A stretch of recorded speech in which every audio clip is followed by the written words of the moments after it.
मुंबई गगनचुंबी इमारतों का शहर कहा जाता है। जितना ऊंचा मकान उतना ही बढ़िया समंदर दिखता है। लेकिन इन्हीं बहुमंजिला इमारतों के बीच एक ऐसी भी जगह है जहां पर झुग्गियों का डेरा है। कहा जाता है कि मुंबई का विकास समय के साथ में होता रहा, लेकिन धारावी की जनसंख्या बढ़ी और यहां की बुनियादी सुविधाएं घटती रही। धारावी का राजनीतिक इतिहास यह रहा है कि यहां पर कांग्रेस और शिवसेना का वर्चस्व रहा है। आज हम उसी धारावी की कहानी अपनी इस रिपोर्ट में बताएंगे।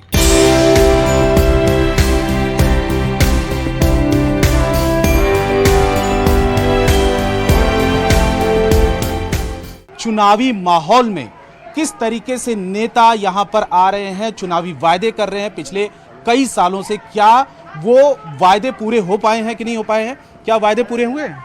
नहीं सर, मैं 40 साल से इस धारावी में रह रहा हूँ। जनसंख्या बहुत बड़ी है, लेकिन विकास के नाम का कोई चीज़ हमने अभी तक नहीं देखा है। पॉलिटिकल यहाँ जो वर्चस्व रहा है, कांग्रेस भी थी, बीजेपी भी थी, लेकिन हमारे को सिर्फ धारावीकर को विकास चाहिए, लेकिन अभी तक कोई विकास हुआ नहीं है। आपको लगता है कि कुछ बदलाव हुआ है?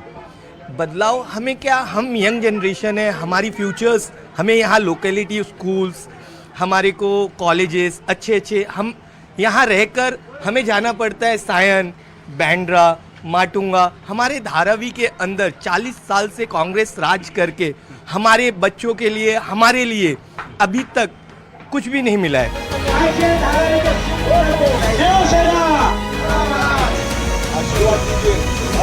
राजेश जी बताइए कि पिछले कई सालों से कांग्रेस का दबदबा रहा है, कांग्रेस के उम्मीदवार लगातार यहाँ पर जीतते रहे हैं। आपको क्या माहौल दिख रहा है? माहौल तो आपको दिख रहा है। मैं तो मेरे प्रचार में व्यस्त हूँ। हाँ। मैं मेरे परिवार के हर सदस्य को मिलने के लिए इसी बहाने निकला हूँ। हाँ। और मेरे परिवार के सभी सदस्यों का मुझे आशीर्वाद मिल रहा है। धारावी के विकास को लेकर लगातार बात होती, हर चुनाव में विकास क्यों नहीं हो पा रहा है? पिछले 45 सालों से एक ही परिवार यहाँ पर राज्य कर रहा है। चाहे वो दिल्ली की राजनीति हो, चाहे वो महाराष्ट्र की राजनीति हो, चाहे वो महानगर पालिका की राजनीति हो, सभी तीनों जगह पर कांग्रेस का दबदबा रहा। कांग्रेस के लोग यहाँ के पर राज्यकर्ता बोल के राज करते रहे।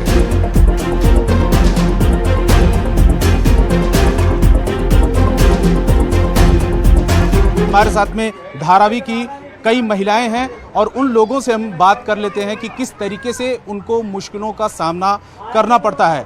क्या दिक्कतें होती हैं धारावी में आपको?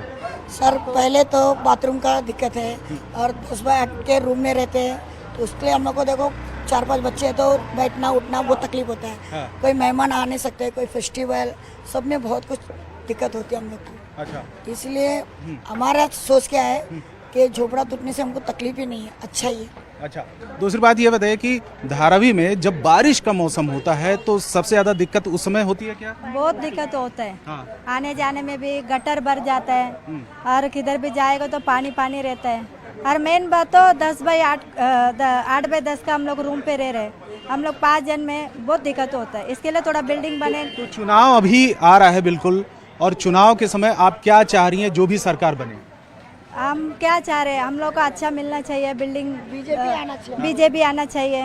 और हम लोग को लाडली बहन का पैसा भी आ रहा है। अच्छा। वो भी अच्छा आ रहा है। कि अभी दिक्कत क्या होती है धारावी में? अभी दिक्कत क्या है, गटर का पानी भरता है, पानी पीने का पानी भी गटर में, उसमें पाइप में आता है, सब कुछ में तो दिक्कत है। अभी तक कांग्रेस वाला हम लोग को कुछ किया करके नहीं दिया अभी तक। वो आएगा गटर, ये गली बनाएगा, गली बना के सब घर का नीचे कर देता है, सब घर नीचे कर देता है। और तो घर जो हम लोग को और तकलीफ होता है।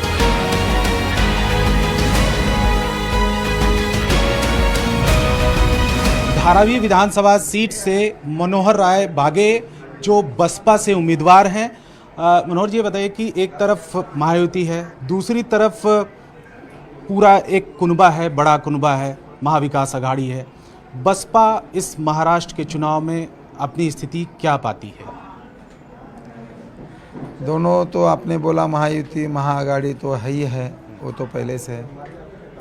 लेकिन अभी बसपा जो है, ये धारावी के बारे में मैं बोलूँगा कि महायुति और महाआघाड़ी इनसे आगे चल रही है और हमारी सीटें बसपा के यहाँ से निकल रही है। और महाराष्ट्र में आज तक बसपा का सीट आई नहीं है, लेकिन ये टाइम अपना यहाँ बसपा महाराष्ट्र में खाता खोलने जा रहा है।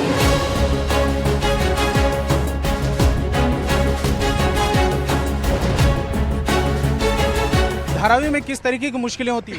धारावी में ऐसा है कि जैसे इन्होंने अभी बताया कि रोड की सुविधा नहीं है, एक एम्बुलेंस तक अंदर तक आ नहीं सकती। अगर किधर आग लगी तो फायर ब्रिगेड की गाड़ी आने के लिए 2-2 3-3 घंटे लगते हैं। ऐसी धारावी की सिचुएशन, और इसके लिए जिम्मेदार पूरा गायकवाड़ परिवार है।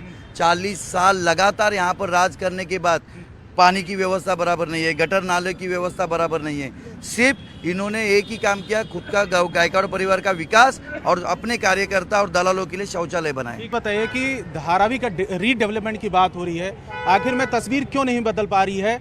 आप उसके लिए किसको जिम्मेदार मानते हैं?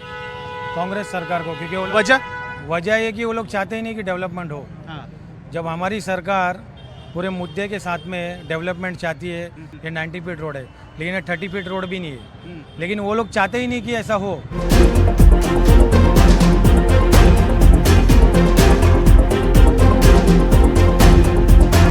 धारावी विधानसभा सीट से इस बार चुनाव मैदान में उतरी हैं ज्योति गायकवाड़। ज्योति जी, इस बार जो विपक्षी पार्टियां हैं, चाहे वो बीजेपी हो, शिंदे शिवसेना गुट हो, ये करिए कि वंशवाद की राजनीति चल रही है, इसलिए पहले कई सालों तक पिताजी, फिर बड़ी बहन, अब छोटी बहन चुनावी मैदान में। नहीं, ये कौन कह रहा है? बीजेपी और ये बोल रहे शिवसेना गठ। तो वो फडणवीस साहब के पिताजी भी एमएलए थे, आपको पता है। एकनाथ शिंदे की बच्चे भी, आप लड़के भी, श्रीकांत शिंदे भी एमपी है, और यहाँ जो राहुल शेवाड़े खड़े थे उनकी बीबी कामिनी, वो भी नगर सेविका है। तो ये सब उनका वंशवाद चलता है, सिर्फ गायकवाड़ परिवार का वंशवाद चलता नहीं है। धारावी को लेकर अब आपकी क्या योजनाएं हैं, क्योंकि बहुत लंबे समय से आप के परिवार का प्रतिनिधित्व रहा है वहाँ से? नहीं, पहला तो मैंने जैसे कहा कि अदानी को यहाँ से निकालना है, क्योंकि हमारे धारावी परिवार को वो बाहर निकालने की कोशिश कर रहा है, और अपनी जो ज़मीन है धारावी का लोगों को ही यहाँ देना है। ये धारावी में ही घर चाहिए, इसके लिए हमारा पहला प्रयत्न है। और दूसरे जो मसले हो, बीएमसी के बहुत सारे मसले जो साफ़ सफाई वगैरह के, वो तो बीएमसी के जो इलेक्शन 3 साल से नहीं हुए उसके वजह से, तो वो भी वो देखेंगे आगे।